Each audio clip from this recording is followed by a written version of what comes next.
Aprender de otros e intercambiar puntos de vista nos ayuda a descubrir, a compartir, a construir. Porque existen diálogos que inspiran, transforman y trascienden. Saber que no solo somos nuestra propia historia, sino que también somos aquellas historias que conocemos de los demás, es una forma de evolución. Contar historias que dejen huella en tu corazón es la razón de este espacio de reflexión. Aquí podrás conectar con tu esencia, despertar tu creatividad, descubrir que no hay límites. ¿Hasta dónde llegarías si te inspiraras un poco más?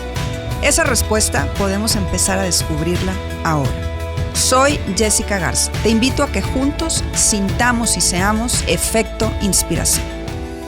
Bienvenidos a Efecto Inspiración. El día de hoy me acompaña un hombre que sabe lo que significa pasar de la desesperanza al milagro. Les cuento sobre él.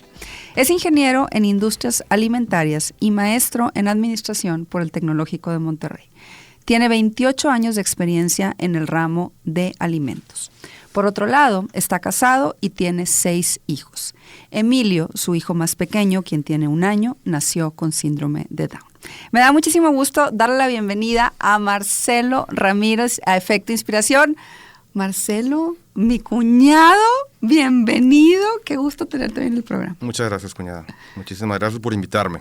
Estoy, la verdad es que muy contenta y creo que toda la gente que ha seguido la historia de Emilio, que tengo que decirte que Emilio es el consentido de las redes de Efecto Inspiración, porque cada vez que yo subía una foto o comentaba su estado de salud, bueno, aquello se desbordaba. Y mucha gente me pedía que querían escuchar la historia de Emilio en voz de sus papás.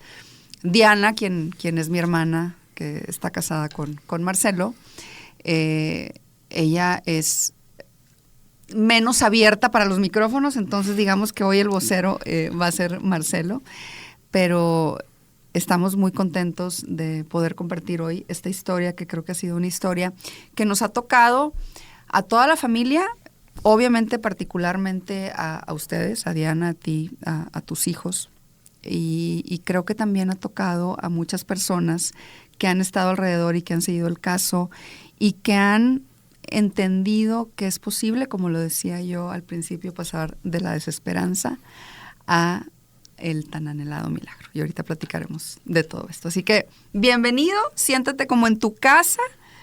Platicaremos hoy de todo este proceso, pero empecemos por el inicio. A mí me gusta, como tú has escuchado, iniciar las entrevistas de la misma manera, que es pidiéndoles a mis invitados que me den un poquito de contexto sobre quiénes son, sobre cómo crecieron, sobre cómo fueron esos primeros años de vida, que yo siempre digo que nos van preparando y nos van marcando para lo que viene después. Entonces, quiero saber quién es Marcelo Ramírez, cómo creció, dame un poquito de contexto para situar a la gente en tu vida. Ok. Nací en McAllen hace unos años. Estudié en el kinder con mis papás. Mis papás tienen un kinder, el Colegio Montessori, ahí en Reynosa, y por azares del destino y porque no había quien me cuidara, yo estuve en el kinder desde los 2-3 meses hasta los 5 años. Okay. Entonces estuve en contacto con mis papás y con el tema educativo desde muy temprana edad. Estaba acostumbrado a eso. Después la primaria la hice en Reynosa, en el Colón. La secundaria me fui a McAllen a estudiar inglés, a Our Lady of Sorrows. Por ahí también estuviste tú. Por ahí estuvimos. Y después de la secundaria me vine acá a Monterrey. Aquí estudié parte de la secundaria en el Colegio Americano. Okay.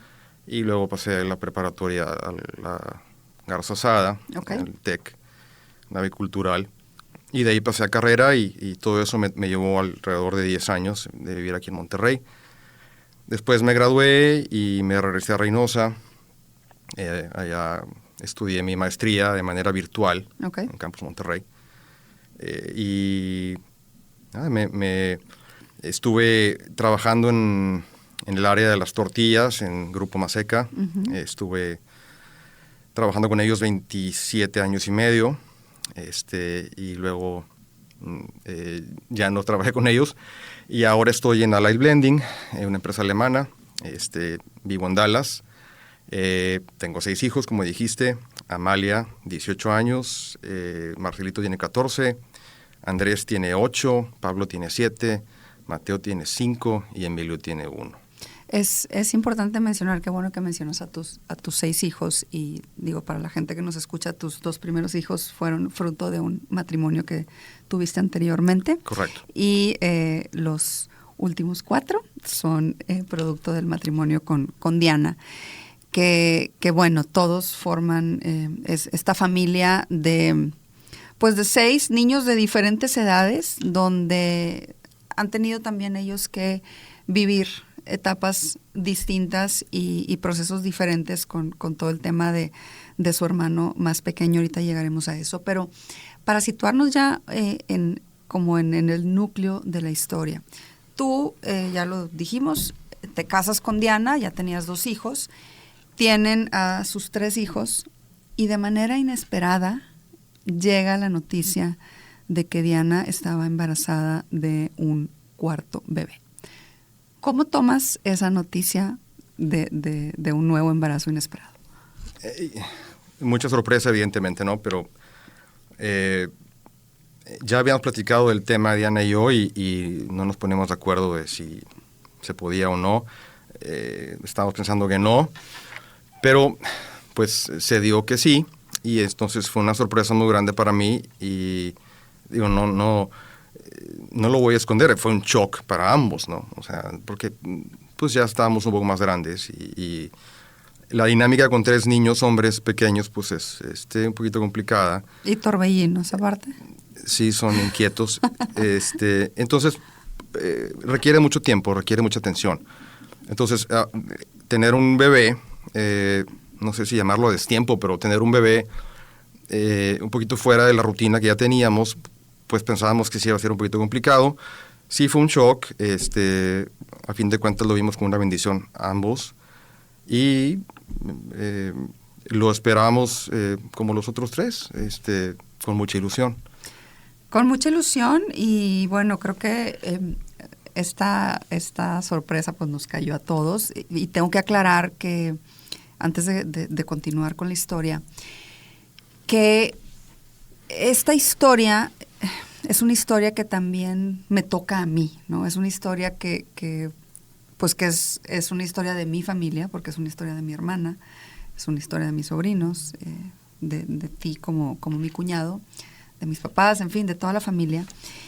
Y es una historia donde tengo que decir que voy a estar dando ciertos datos y cierta información de cómo yo lo viví, para poder enriquecer esta plática. Entonces, bueno, nada más para toda la gente que hoy nos ve o nos escucha, que sepan que la dinámica va a ser un poco distinta a como siempre es, porque es importante pues sacar ciertos detalles que fueron sucediendo. Pero bueno, ya llegaremos a eso. Entonces, volvemos al tema. Es un shock, pero se ve como una bendición. A todos nos cae por sorpresa.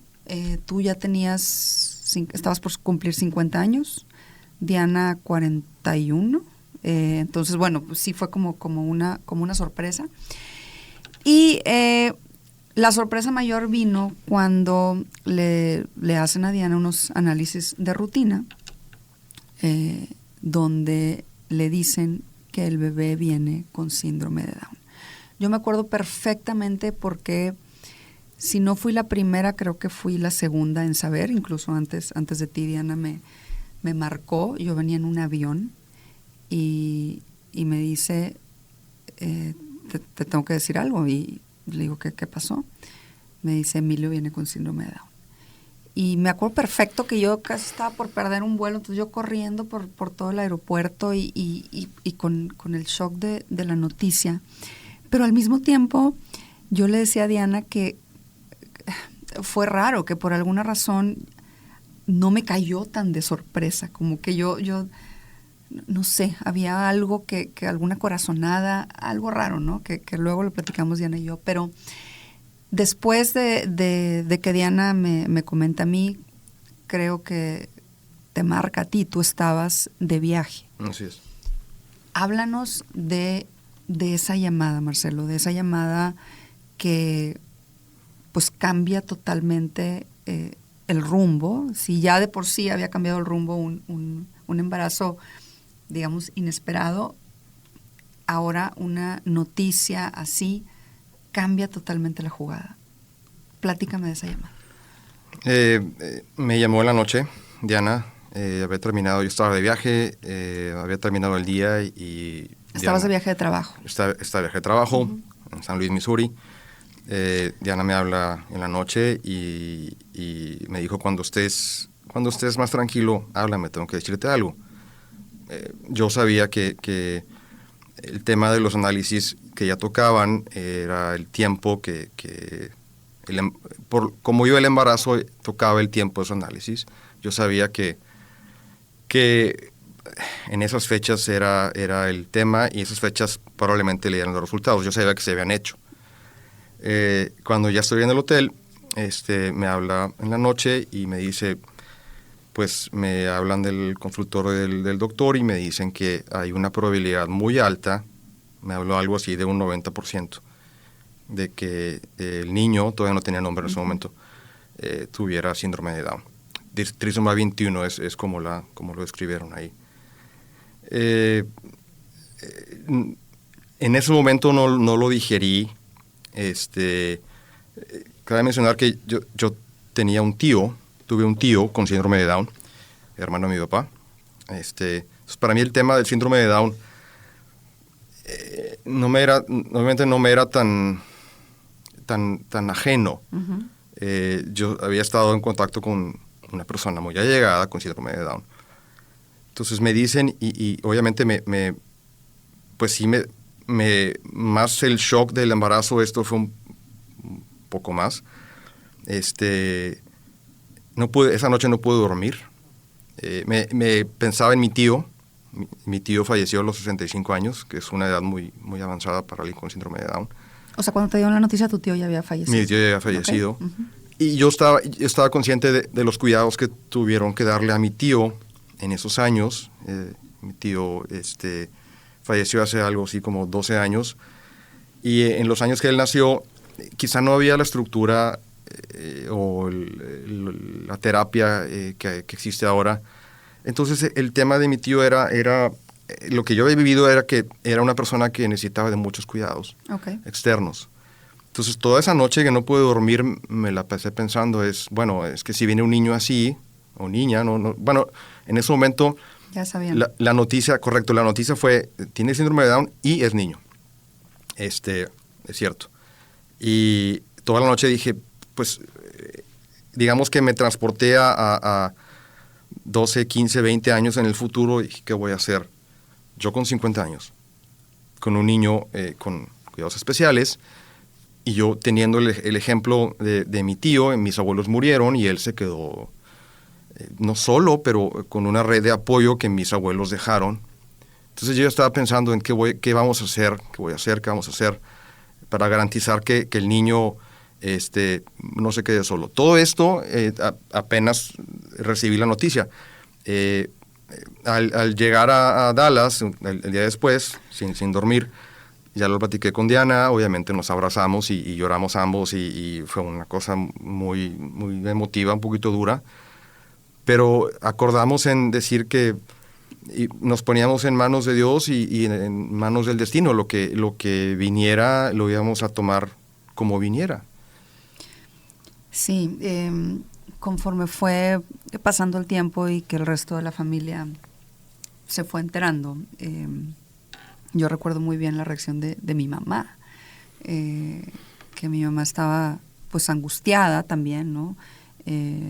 Mi papá, Javo, mi hermano, o sea, todos era como lo mismo que tú sentías, ¿qué va a pasar? ¿Qué vamos a hacer? ¿No? Ante una situación pues inesperada y algo interesante, como dices tú, no tan desconocida, porque por un lado, creo que es importante mencionar esto, tú tenías a tu tío y Diana tiene en su círculo cercano de sus mejores amigas, 2 amigas de ella que tienen hijos con síndrome de Down, sí. Y luego en Dallas, otra amiga más con síndrome de Down. Así es. Y en un círculo no tan cercano, sino un poquito más lejano, Blanca Gutiérrez, que también tiene un niño con síndrome de Down. Entonces, como que estaban rodeados de alguna manera de muchos casos, lo cual es algo atípico de niños con síndrome de Down.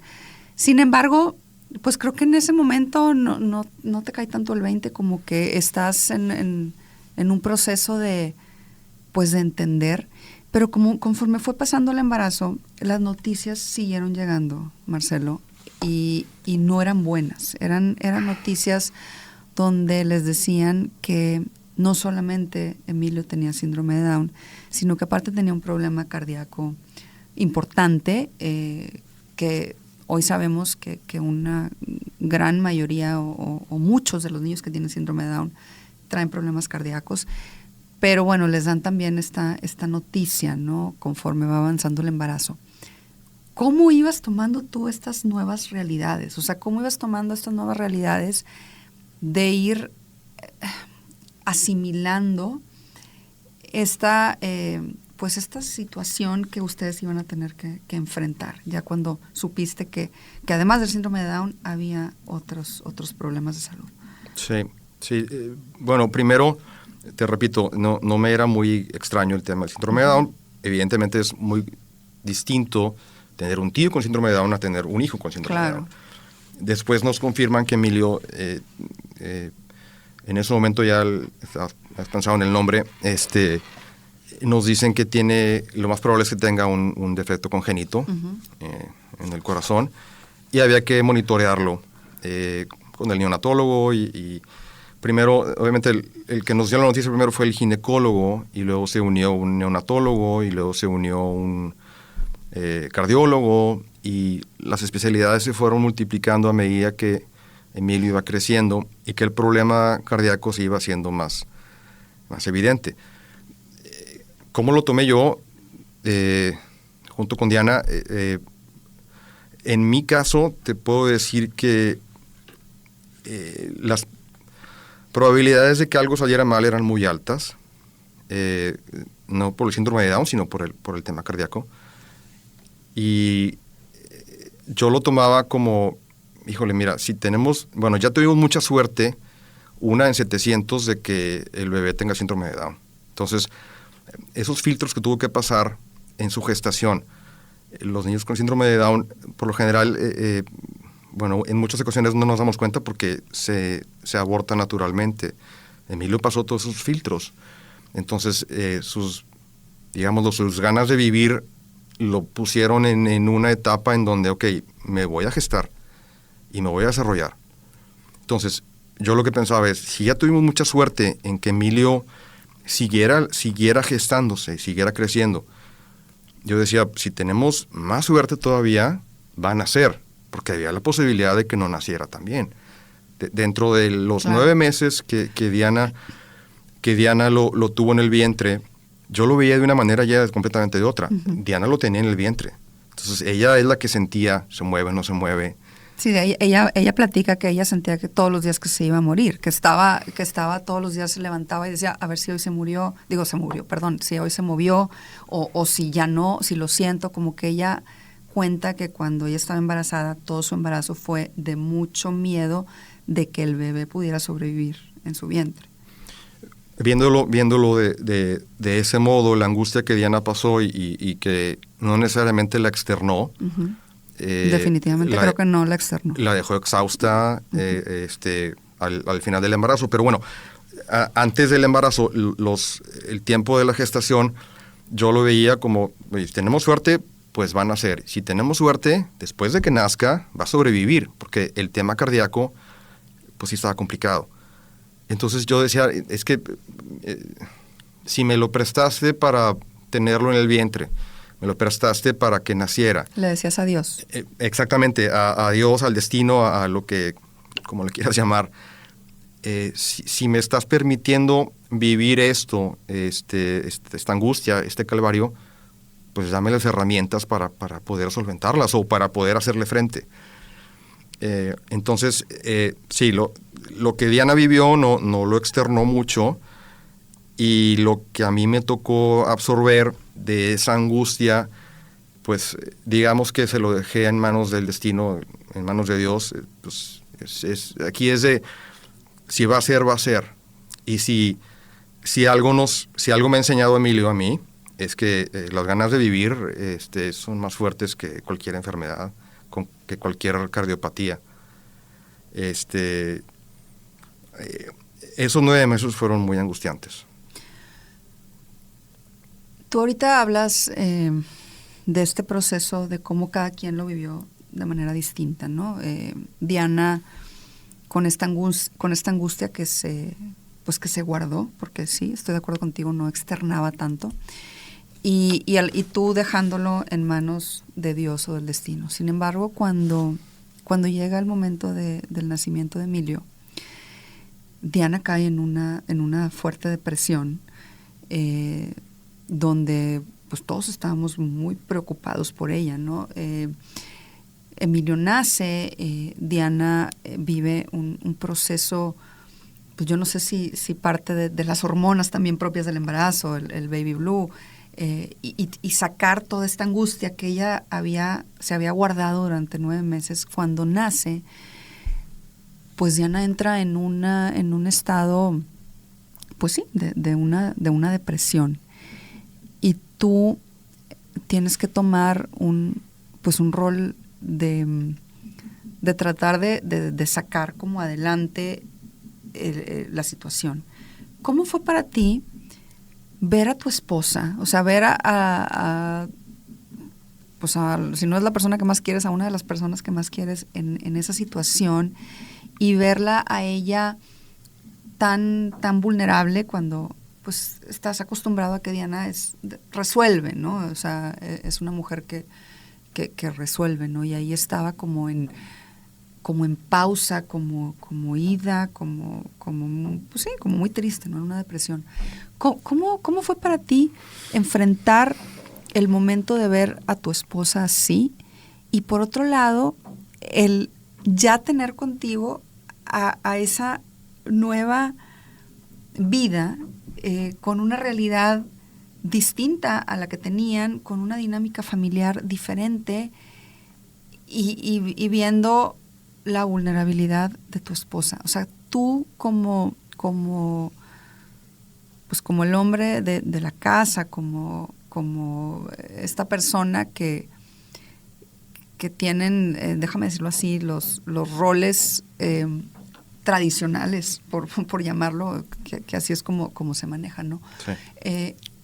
¿Cómo lo viviste tú? ¿Qué fue para ti? ¿Cómo fue para ti enfrentar esa situación que bueno, tengo que también aquí reconocer y hacer una mención a mis papás, que ellos también como que se volcaron junto contigo para tratar de ayudar en esta situación. ¿Cómo fue? Platícame un poquito de esa llegada a la casa con un bebé nuevo, con una condición pues no tan desconocida, pero como dices tú, no es lo mismo un tío que un hijo, y con tu esposa totalmente, déjame decirlo así, pues perdida. Mira, yo tuve el lujo de digerir la noticia, como yo no tenía el niño en el vientre, yo tuve el lujo de digerir el tema toda la gestación, todo el embarazo, y Diana no. Diana vivía como vivía con la angustia primero de que Emilio, si naciera, no tuvo esa oportunidad de digerir la noticia completamente. Entonces, a la hora que nace Emilio, que por cierto nació hermosísimo. Ay, sí, divino, y gordo, y grandote. Rosado, sí, y gordo, y sí, precioso, hermoso. Precioso. Sí. Diana, en ese momento, digamos que le cae el 20, y todo lo que yo pude digerir en esos 9 meses, bueno, 6 meses, al tercer mes fue cuando nos dijeron que tenía síndrome de Down. Todo lo que yo pude digerir en ese medio año, Diana le empezó a caer de golpe. La noticia y sobre todo el futuro. Te comentaba, yo en una noche viví 15, 20 años que me remonté al que voy a hacer, qué va a pasar con Emilio, o, bueno, con el bebé, cómo le vamos a hacer para sacarlo adelante, todo ese tema. Diana, hasta que no nació, entonces le cayó todo ese tema de golpe, el porvenir. Sí, porque ya en los 9 meses lo que estaba simplemente pensando era que sobreviviera el bebé. Primero que nada, que naciera. Que naciera, que no estuviera, no pensó más adelante, es lo que me estás tratando de decir. Correcto, entonces una vez que nació, toda esa angustia de qué va a pasar, digamos, el luto de que había la posibilidad, nosotros no estábamos muy enterados de cómo funcionan las probabilidades, pero que había la probabilidad de que Emilio naciera sin síndrome de Down, que hubiera sido un error, que hubiera sido un falso positivo, esas cosas. Nos pasó por la mente, claro, o sea, pues, no sabemos qué va a pasar hasta que no nazca. Primero que nazca, y una vez que nazca, cómo nace y cómo está su estado de salud. Cuando ya pasamos todas esas barreras, que Diana ya lo tiene en sus brazos, que ya tuvo ese contacto piel con piel y empezó a digerir el tema de ya está Emilio aquí, ahora sí, ¿qué va a pasar con mi vida?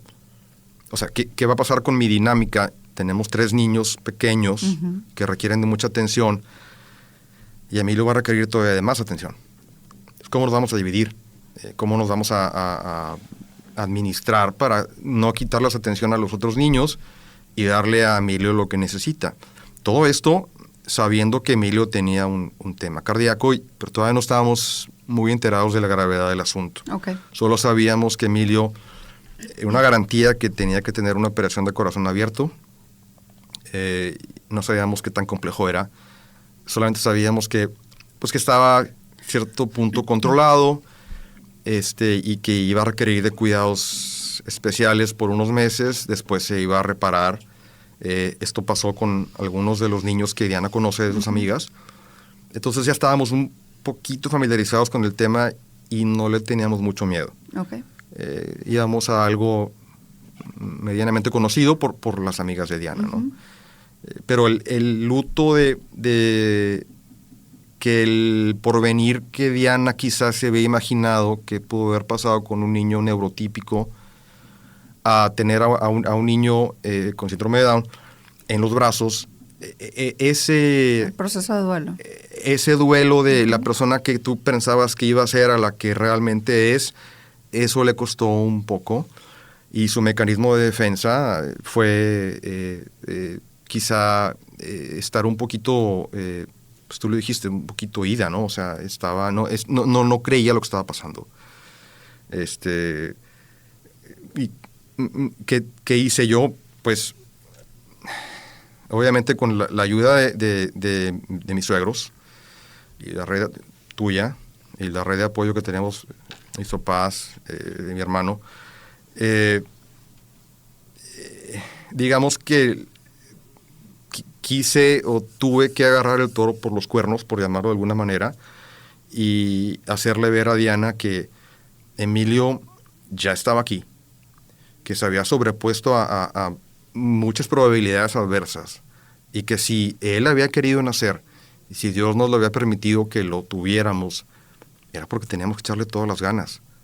O sea, alguien que tuvo los arrestos como para nacer después de que nos dijeron que era probable que no naciera y que no sobreviviera después de que naciera, lo menos que podemos hacer es darle la oportunidad que le dimos a los otros 3 de darle, primero que nada, darle apoyo, darle casa, darle hogar y darle la oportunidad de, primero que nada, de tener una familia y de sobrevivir. O sea, lo que quería que viera Diana era que no teníamos opción más que llevar a Emilio de la mano y darle las oportunidades, las que fueran necesarias, para que sobreviviera y para que tuviera una niñez igual a sus hermanos.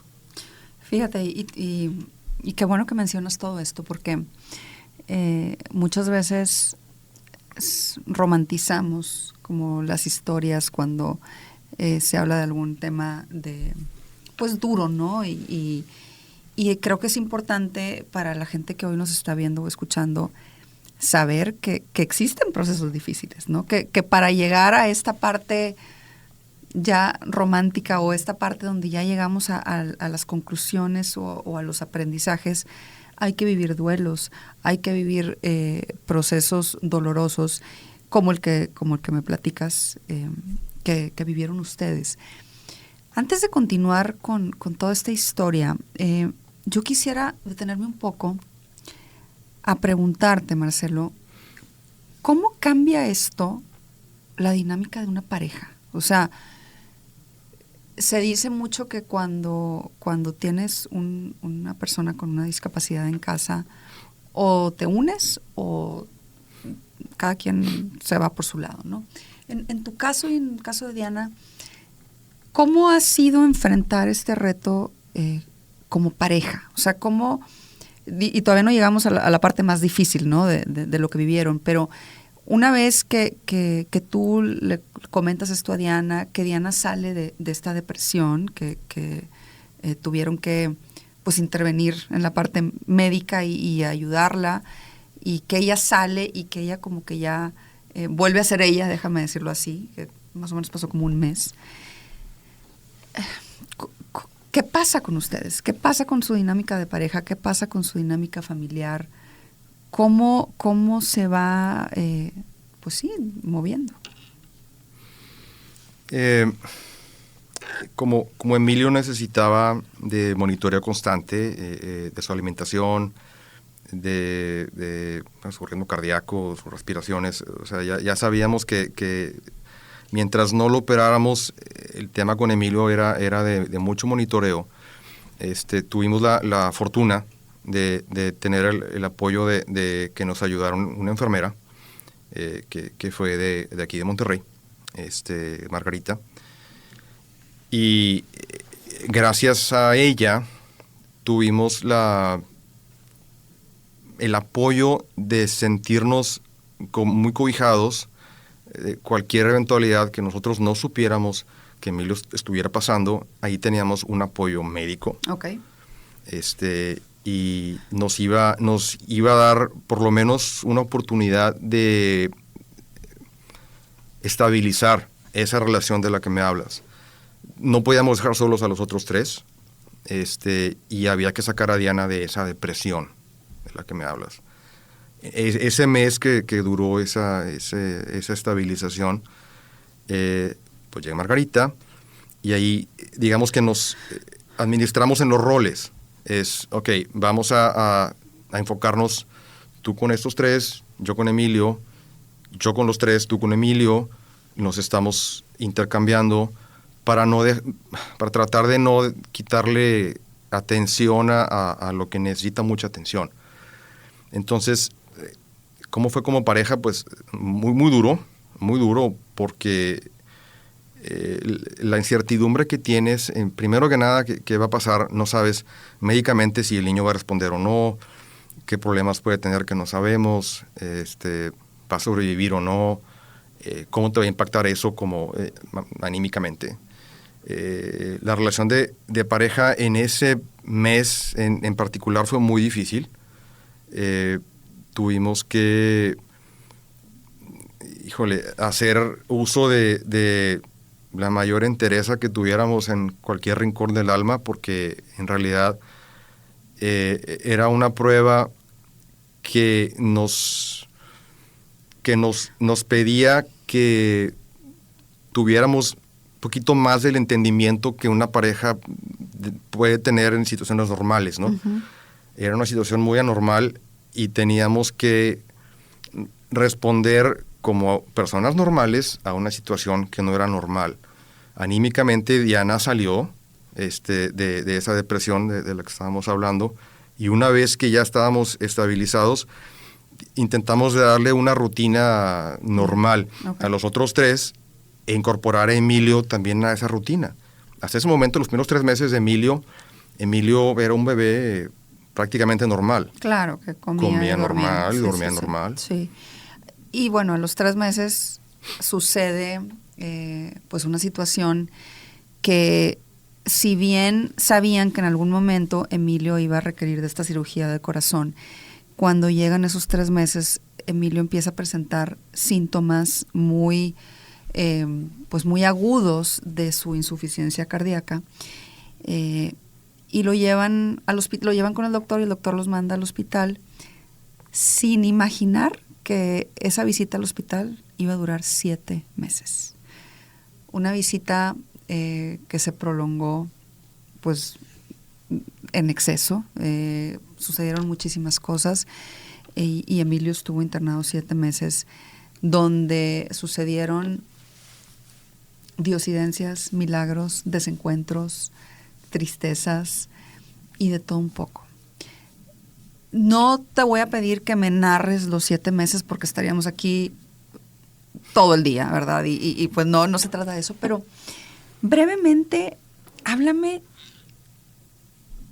de cómo enfrentaron como familia esos 7 meses. Y háblame de esas diosidencias y esos milagros que llevaron a que se consumara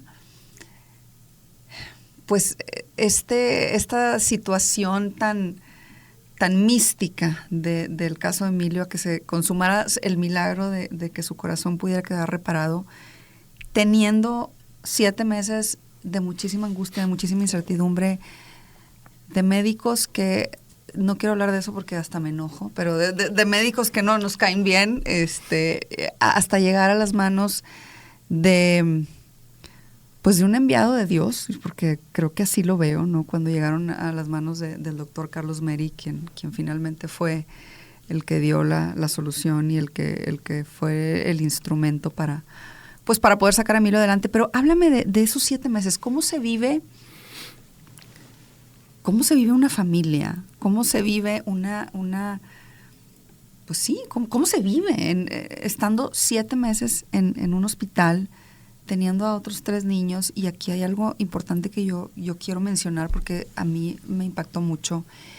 En una ocasión que fui yo, mientras Emilio estaba en el hospital, a visitarlos a Dallas, Pablo, que es tu segundo hijo, bueno, tu segundo del matrimonio con Diana, es un niño sumamente así, muy apasionado, y luego cuando se enoja se le brincan así las venas y aprieta la boca. Y me acuerdo mucho que estábamos en tu casa y tú no estabas, creo que tú estabas en el hospital y nosotros íbamos al hospital. Entonces le dice Diana a los niños y a Pablo, voy al hospital a ver a Emilio.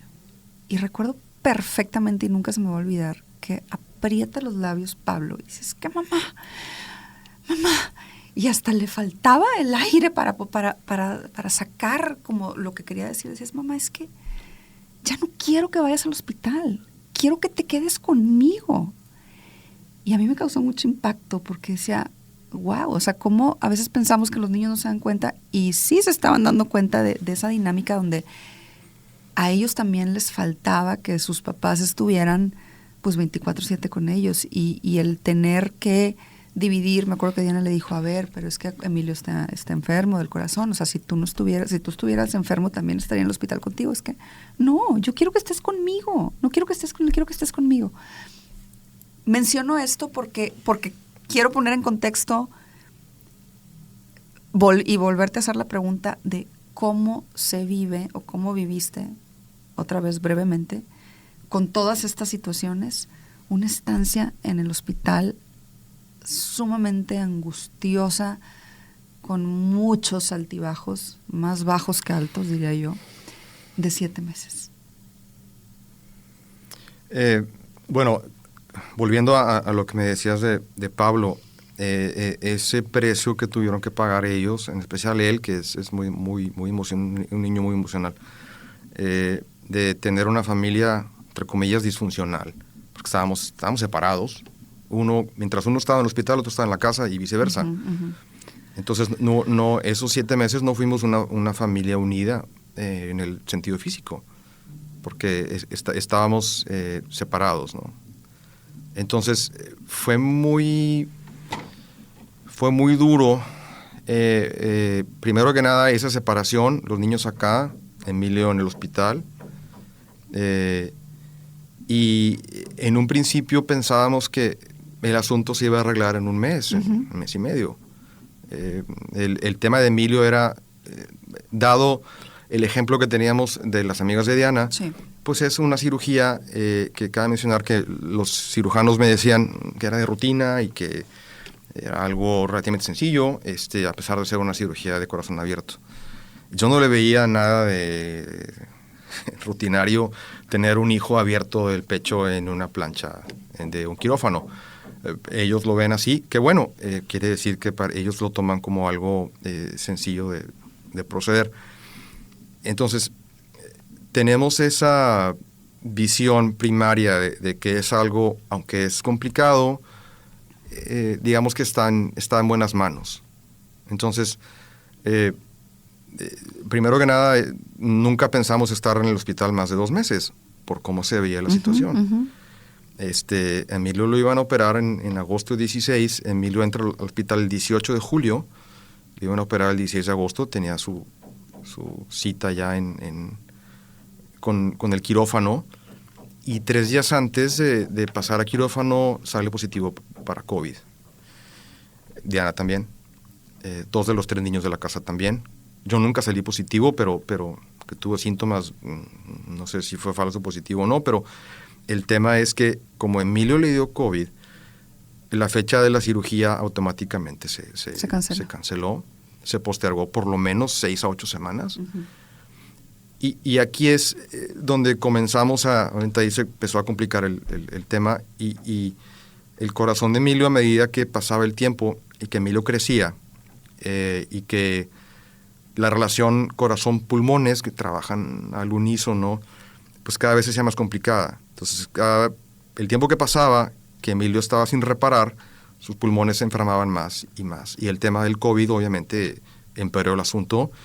Tuvo una inflamación en los pulmones, el proceso viral que tuvo que pasar complicó todo. Entonces, requirió todavía de más atención de nosotros. Entonces, los niños en la casa estaban un poquito más solos. Claro. Pues no te voy a negar, sí fue muy duro para ellos y para nosotros. El enfoque obviamente era con el que más necesitaba atención. Claro. En ese momento era Emilio. Y hicimos lo mejor que pudimos en administrar, en hacer equipo. O sea, lo que yo te puedo decir, la gente que pueda pasar por una situación similar, ahorita lo dijiste, un tema así o te une o te separa, te une más o te separa más. En el caso de nosotros, nos unió mucho como equipo, o sea, empezamos a trabajar como engranes de una maquinaria que no sabíamos que teníamos que hacer funcionar de esa manera. Las circunstancias no eran normales. Es, oye, tienes 3 niños que tienes que sacar a la escuela, tienes que sacarlos adelante, tienes que seguir con su vida. Tienes un niño que está empeorándose en el hospital y cuyo panorama pues todos los días se iba haciendo un poquito más gris. Entonces pasa lo del COVID, Emilio se queda en el limbo si se opera o no, y esto sucede en agosto, y sin entrar en muchos detalles, el tema se extendió hasta noviembre, y Emilio se fue yendo para abajo y para abajo y para abajo. Totalmente. Y aquí es en donde yo te voy a pedir a ti que tú nos platiques cómo conociste a Carlos Meri, cómo fue que llegó a tu atención, cómo fue que gracias a ti nos pudiste hacer que lo conociéramos y que levantara la mano y que nos ofreciera su ayuda, porque es una parte fundamental de lo que vamos a seguir platicando. La verdad es que creo que no es gracias a mí, creo que es gracias, y lo digo con muchísimo orgullo, y alguna vez lo platicamos tú y yo, creo que fue gracias a Efecto Inspiración, ¿no? Y tú alguna vez me dijiste, imagínate, cuñada, que Efecto Inspiración nació unos años antes para ayudar a tu sobrino, a un sobrino que ni siquiera sabías que venía. Y a mí eso me causó mucho impacto y se me llenan los ojos de lágrimas porque sí, o sea, para mí todo esto que sucedió, y ahorita lo platico, tan místico y tan fuera de proporción, fue gracias a este proyecto que no es mío, que es de todos, ¿no? Es de una comunidad de gente que estamos queriendo sacar nuestra mejor versión, que estamos queriendo encontrar cuál es nuestra esencia, que estamos queriendo encontrar esas diosidencias, esas señales que nos lleven como esta misión. Y lo platico muy rápido. Cuando Emilio estaba en el hospital, y bueno, aquí sí voy a ser súper honesta, y si me escuchan en Dallas, pues me escucharon, y si ojalá me escuche el doctor de Dallas.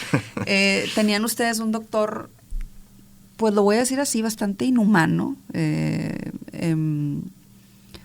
Digo, no somos, no soy nadie para juzgar, pero al menos platico de mi sentimiento, de cómo yo sentía como el doctor frío, que no iba, que no pasaba visita, que era todo como muy mecánico, sin un contacto de ir a ver al niño, ¿no? Entonces, a mí esa parte me conflictuaba mucho y me acuerdo que yo le decía mucho a Diana, es que pide otra opinión.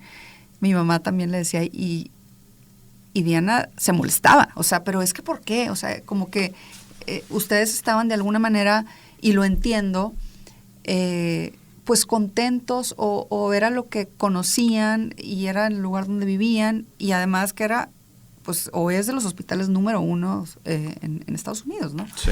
Entonces, entiendo que cuando, creo, corrígeme si estoy mal, cuando estás como inmerso en la situación, muchas veces no tienes como la vista periférica, ¿no? Para ver lo que está sucediendo afuera. Sí. Y de alguna manera, los que estábamos afuera, pues la teníamos, ¿no? Un poquito más. Entonces, pues un día así, por azares del destino, en esta búsqueda que yo tenía interna de qué podemos hacer, yo había entrevistado a Ana Camelo. Ana Camelo también tuvo un niño con problemas del corazón. Y me acuerdo que Ana mencionó que el doctor Carlos Meri lo había operado en algún momento. Después aquí el doctor Guillermo Torre, yo no me acordaba, pero en que es un cardiólogo, mi cardiólogo y el cardiólogo de mi papá, fuimos a una visita de rutina con mi papá, y mi mamá le comentó al doctor Torre que su nieto, Diana, está embarazada, que trae este problema. Y dice yo me acuerdo que el doctor algo dijo de algún doctor, pero yo no me acuerdo quién era. Dice mi mamá que era el doctor. Le dijo, es que el mejor es el doctor May. Entonces, bueno, así pasó el tiempo. Esto fue mientras Diana estaba embarazada. Nace el bebé, pasan pues 5 o 6 meses que estuvieron ustedes en Dallas. Y un día, de esas cosas mágicas, porque no le encuentro otra palabra, tengo yo un sueño en la noche donde aparece en mi sueño Elvira Toba. Elvira Toba es una amiga mía que yo tenía mucho tiempo de no ver, que vive en León, que le mando un abrazo, si me está escuchando. Y apareció en mis sueños, entonces dije, ay, qué chistoso que soñé con Elvira. O sea, no me acuerdo exactamente qué sucedía en el sueño, pero el punto es que Elvira estaba en mi sueño. Entonces al día siguiente le escribo, le mando un WhatsApp, diciéndole que había soñado con ella, que cómo estaba, que quería hacer catch-up, que era de su vida. Entonces empezamos a platicar y yo no me acordaba tampoco que Elvira tiene un hermano con síndrome de Down. Entonces cuando estábamos platicando por WhatsApp, oye, ¿qué es de tu vida? ¿Qué haces? No, pues que estoy haciendo esto y yo esto, ay, qué padre, y el podcast, y ella está en muchos temas, de muchos consejos, y padrísimo. Y ya, ¿tú qué onda? ¿Cómo está tu familia? Le digo, pues fíjate, le digo, qué chistoso, no me acordaba que tú tienes un hermano con síndrome de Down. Fíjate que Diana, mi hermana, acaba de tener un bebé con síndrome de Down. Y pues la verdad es que lleva 6 meses en el hospital, tiene un problema fuerte del corazón, no lo han podido operar, pues los médicos de Dallas nomás no se ponen de acuerdo, o sea, ha sido un proceso muy complicado. Y ella me dice, el mejor cirujano en el mundo, así me lo dijo, el mejor cirujano en el mundo es mi primo, y es el doctor Carlos Meri. Y en ese momento fue como, ok, me quedé con la información y le dije, oye, me encantaría entrevistar. Y empezó a platicar maravillas de su primo, y ella es el número 1 en cirugías de no sé qué, y ha logrado no sé qué, y ha hecho todo el currículum del primo. Y le dije, en ese momento, lo primero que me brincó fue, lo quiero entrevistar. Le dije, oye, me encantaría entrevistar a tu primo, porque es un mexicano que está en Austin poniendo el nombre de México en alto, y a mí esas historias me apasionan porque creo que son efecto inspiración. Y le digo, oye, estaría padrísimo. Claro que sí. Me manda su contacto de WhatsApp. Y le digo, ¿cómo le voy a escribir yo a la eminencia? Oye, dile, por favor, introdúceme. Sí, yo le digo. Total. Le hablo a mi mamá. Le digo, oye, mamá, el doctor que te recomendó el doctor Torre se llamaba Carlos Meri. Sí. Y yo, fíjate que es primo de Elvira. Ok. Y luego me acordé, fue el que operó al hijo de Ana Camelo. Y así quedó. Le escribo yo al doctor Carlos Meri, se tarda en contestarme, muchos días, le vuelvo a escribir, doctor, lo quiero entrevistar, yo no sé si ya vio mi mensaje, Jessica, qué pena, claro que sí. Para no hacer el cuento demasiado largo, me pongo de acuerdo con su asistente, se lleva a cabo la entrevista de manera virtual, y cuando estábamos en la entrevista, sale el tema de Emilio, porque empezamos a hablar de que él hacía cirugías de corazón, y pues no me acuerdo exactamente cómo sale el tema de Emilio, y le platico de la importancia de tener médicos cálidos, de tener médicos con calidad humana, qué increíble lo que estaba haciendo. Y cuando se termina la entrevista, paro la entrevista, él me dice, Jessica, ¿cómo te puedo ayudar con tu sobrino? Y para mí ahí fue como, de repente todas las piezas se encajaron. O sea, soñé con Elvira, me dijo del primo, que es el mismo que le habían recomendado. Él se estaba ofreciendo a ver qué hago, cómo les ayudo. O sea, no salió de mí, no fui yo la que le dije, doctor, por favor, le voy a pasar a mi hermana y a mi cuñado el contacto. No, él dijo, ¿cómo te ayudo? Y en ese momento fue como, wow, esta es la respuesta. Esta es la respuesta que estábamos esperando, y me acuerdo que le hablé a mis papás y les dije, oigan, acaba de pasar esto y la entrevista estuvo increíble y este doctor es otra onda y, es él. Y me acuerdo mucho que mi papá me dijo, háblale a Marcelo, a ti. Entonces te hablé con mucha pena porque le dije, cuñado, me muero de la pena, yo sé que es un tema de ustedes, yo sé que es una decisión de ustedes, sé que les causa estrés y conflicto que estemos como metiendo nuestra cuchara, pero está este doctor que me está ofreciendo su ayuda. Entonces tú dijiste, te lo agradezco mucho, y te pusiste en contacto con el doctor Meri. Continúa tú la historia. Sí, gracias al contacto que me pasaste, le hablé al doctor Meri. Me contestó muy rápido y me dijo, yo levanto la mano, lo que yo te puedo ayudar. Para empezar, dame el nombre del cirujano que lo está... Que se me atora. Lo vamos a omitir. Pero dame el nombre del cirujano que lleva que está al frente del equipo de él y en Dallas, y me pongo de acuerdo con él a ver qué plan tiene. Vamos a ver si es adecuado. Quiero que me platique qué ve y qué plan tiene. No pasaron ni 10 minutos y Carlos Meri le habla al doctor de Dallas, que por cierto, el doctor de Dallas al día siguiente fue y me habló Carlos Meri, una persona muy conocida por lo que luego supe. Uh-huh. Pero el doctor Meri me habla y me dice, ¿sabes qué? Ya hablé con el cirujano de Dallas y por lo menos ahorita se ve adecuado. El plan que tiene, estamos hablando de septiembre, uh-huh, ahorita se ve adecuado, vamos a esperar. Si pasa algo que no te cuadre o si no ves algo, uh-huh, que avance, me avisas. Entonces, así seguimos, pero ya teníamos el contacto de Carlos Meri y ya teníamos esa cobija, ese apoyo de recurrir a alguien, primero que nada en tu mismo idioma, uh-huh, y de tu misma cultura, con quien puedes congeniar en temas tan delicados, claro, de una manera un poco más cálida, más humana, como bien lo dijiste. Entonces, a partir de ahí, de septiembre a noviembre, el caso de Emilio se fue haciendo más agudo, sus pulmones empezaron a enfermar mucho más. En ese momento yo no lo sabía o no nos lo platicaban así. a ambos, a Diana y a mí. A Emilio lo que no te decían era, no lo quiero operar, es más bien, lo que no te decían es no lo puedo operar porque no me siento capaz. Claro, que ese era mi pleito. Pero no te lo dicen. Exacto, no que te no lo te dicen. decían. Entonces, solamente te dicen, ¿sabes qué? Es que ahorita no es el momento. Emilio está muy enfermo de los pulmones, hay que esperar. Y hay que esperar, y hay que esperar, y hay que esperar. Y pasaron muchas semanas y Emilio se fue poniendo, su situación respiratoria se fue poniendo muy, muy aguda. Y la gota que derramó el vaso, ya en noviembre, donde tuvo que recurrir a la opinión del doctor Meri, querían hacerle una traqueostomía.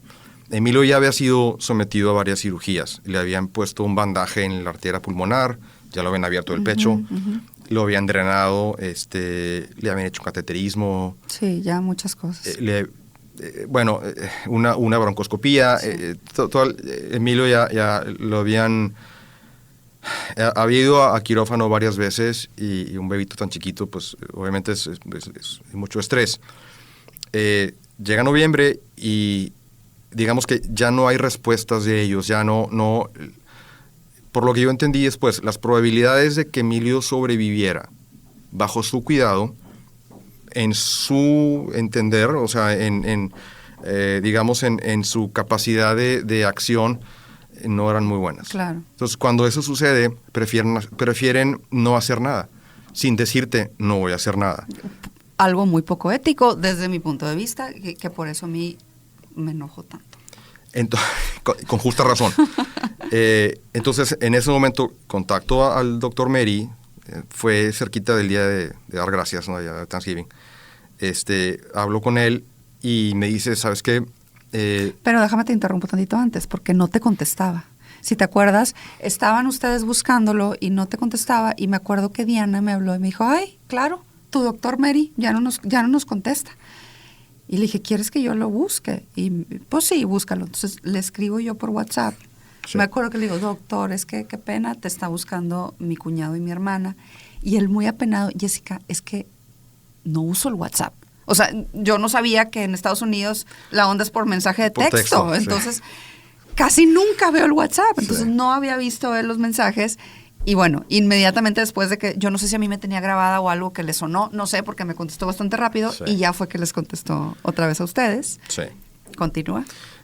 Me contesta el doctor Meri y me dice, ¿sabes qué? Pídeles, en este momento, pídeles que me manden a esta dirección, a esta persona, a este teléfono, a este correo electrónico, que me manden el historial, porque te quiero dar una segunda opinión.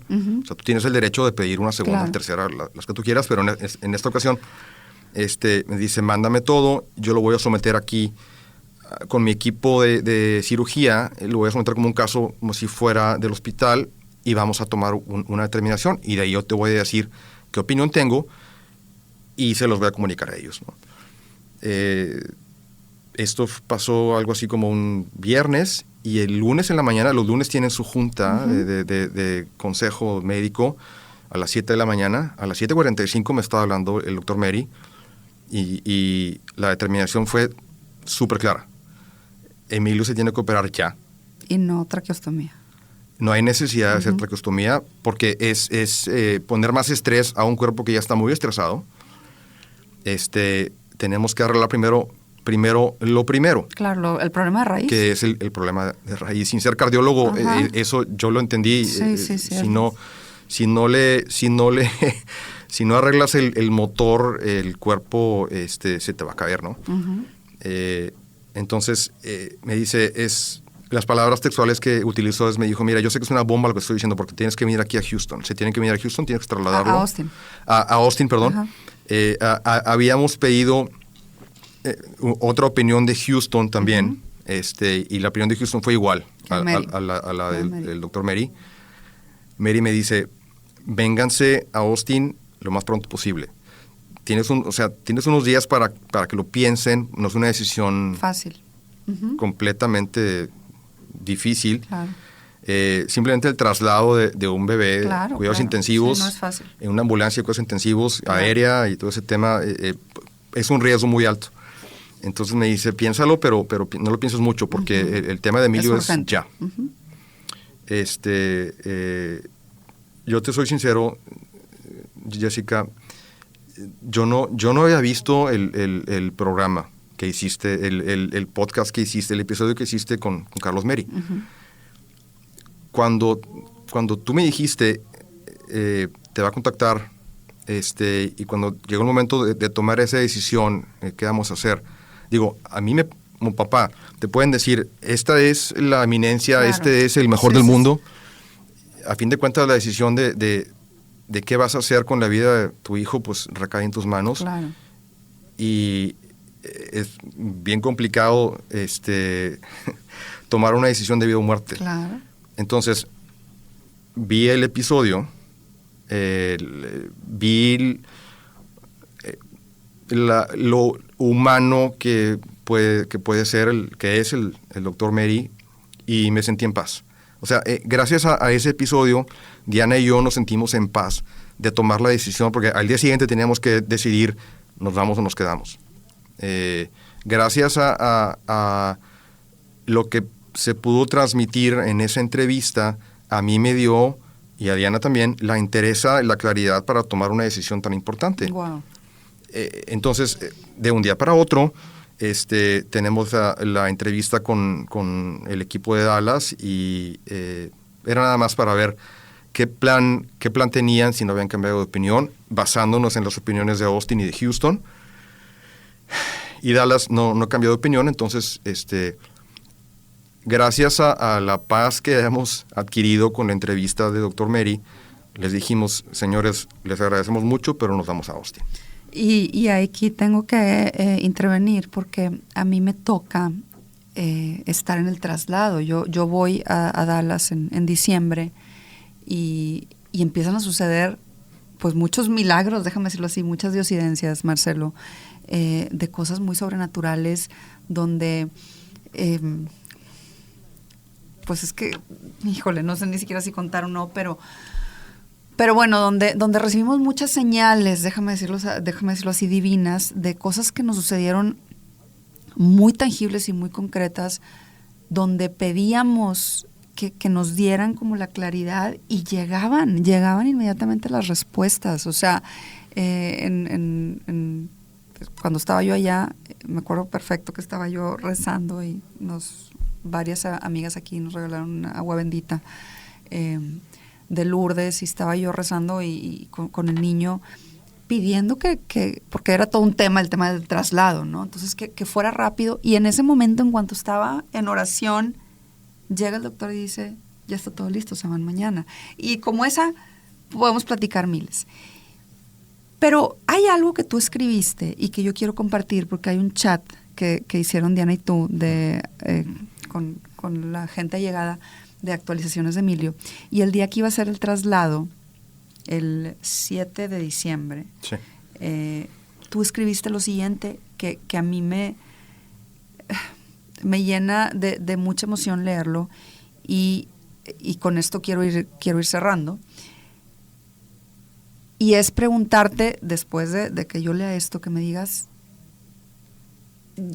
lo más concreto posible, ¿qué rol jugó la fe y qué rol jugaron los milagros que fueron muy evidentes en el caso de Emilio? Leo lo que pones. Dices, por mi parte agradezco a Dios el camino que nos allanó e hizo que tomar esta importantísima decisión fuera menos difíciles. Menos difícil. Los elementos que hubo que tomar en cuenta y los instrumentos que utilizó para darnos la claridad de ver la situación desde el ángulo más benéfico para Emilio. Este tipo de cosas, estoy descubriendo, son las que despiertan o adormecen la fe en algo que nos trasciende y nos cuida más allá de nuestro entendimiento.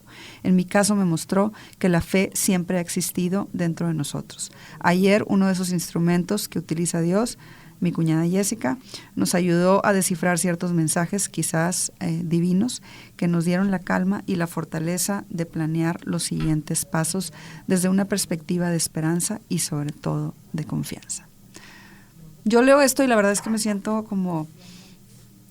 no encuentro la palabra en español, en inglés sería overwhelmed, me salió lo pocho, pero como me rebasa, ¿no? Como como la emoción sobrepasada. Sí, al leer esto y al sentir, como lo dije, no yo, sino este proyecto que viene de una misión más grande, que este proyecto haya sido como ese instrumento y que te haya dado a ti, particularmente a ti, porque lo tengo que decir, de alguna manera en algunas ocasiones dudabas de esos milagros. ¿Qué piensas ahora de los milagros? ¿Qué piensas ahora de la fe? ¿Qué piensas ahora de toda esta situación? Porque debo decir, nada más para redondear la historia, que Emilio fue trasladado a Austin, fue operado por el doctor Carlos Meri con gran éxito después de una cirugía, y se me pone la piel de gallina cuando lo digo, después de una cirugía de 13 horas, una cirugía muy complicada, muy, muy difícil. Pero las manos de ese doctor, tú lo dijiste en algún escrito, fueron las manos que Dios utilizó para devolverle la sonrisa a Emilio. Hoy que vives todo esto y que viviste todo eso, ¿qué papel jugó o juega hoy la fe y los milagros en tu vida? Ahí es dentro de lo que uno vive, ahí es en donde te das cuenta que la fe existe. Y que situaciones como esta o ejemplos como este te recuerdan o son caricias que te da Dios al corazón, al alma, donde te dice no están solos. Digo, la incertidumbre que tengas, la angustia que tengas, te voy a hacer ver o te voy a recordar que no estás solo. Y el que tú has sido parte de eso, tus papás, todas las diosidencias que hemos hablado y muchas que faltan por hablar. Sí. Todo eso me dio la pauta para obviamente para creer y para estar en paz de que hay algo que nos cuida y que nos dice, no estás solo. Me encanta.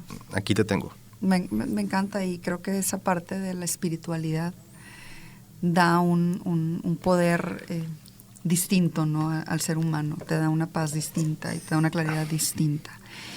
Y fíjate, hay algo que tú escribiste el 18 de enero, ya cuando ya Emilio había sido operado, que dices: han sido 6 meses muy difíciles, ya casi regresamos a donde empezamos, a casa.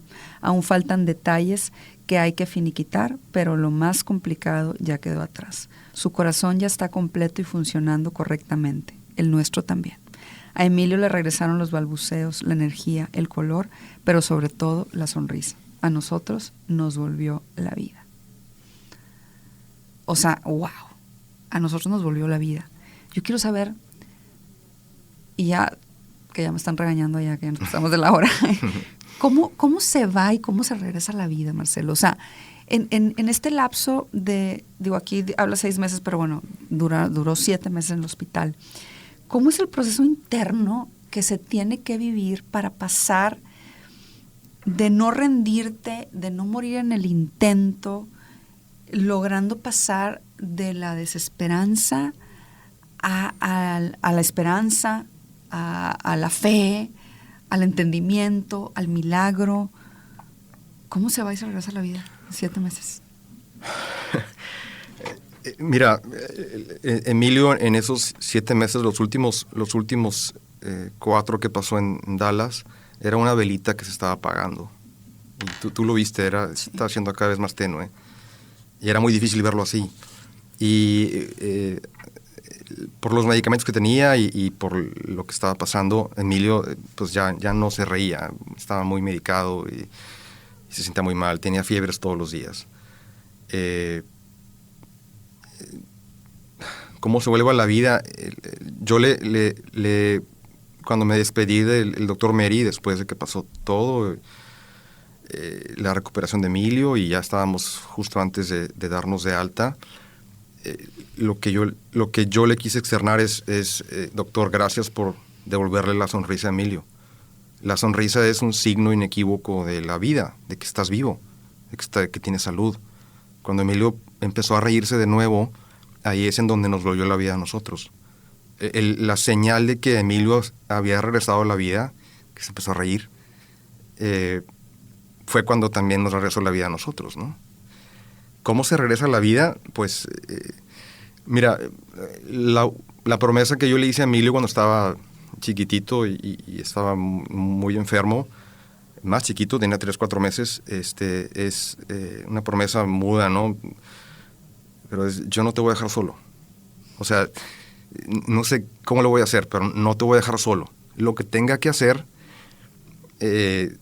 con quien me tenga que pelear, donde tenga que conseguir dinero, no te voy a dejar solo, hasta donde se pueda, hasta donde la vida te deje con nosotros, ¿no? Y así es como se regresa a la vida, no perdiendo la esperanza. Y Emilio, pues es hoy un bebecito de 1 año, un bebé feliz, un bebé que se ríe todo el día. Y un bebé que seguramente le faltan todavía retos que enfrentar, porque digo, su condición de síndrome de Down, conforme van pasando los días, los años, se va viendo como la necesidad que tiene de qué tipo de terapias, qué tipo de retos no va a enfrentar. Entonces, digamos que es una historia todavía inconclusa, no hemos llegado todavía al final, pero sí creo que hoy el milagro de haber reparado ese corazón incompleto, y lo pongo entre comillas, incompleto, porque creo que está más completo que el tuyo, que el mío y que el de muchas personas, por esa entereza que tú nos compartes que el niño tenía y esas ganas de vivir. A pesar de todos esos años y retos que seguramente vendrán, hoy, y ahora sí ya para despedirnos, ¿qué te ha enseñado el camino recorrido? O sea, ¿cuáles son esos descubrimientos, esas enseñanzas, esos aprendizajes que trajo la vida de Emilio y el camino que han recorrido como familia? Son muchos, pero creo que los más importantes son la fe, de la que estamos hablando, las ganas de vivir en el aspecto de no darse por vencido nunca. O sea, Emilio siempre luchó y me enseñó a mí a seguir luchando. Cuando perdía la esperanza y veía que Emilio seguía adelante a pesar de que se estaba poniendo más enfermo, me enseñó a no claudicar, me enseñó a no darme por vencido, me enseñó que, híjole, los maestros más chiquitos a lo mejor son los más importantes.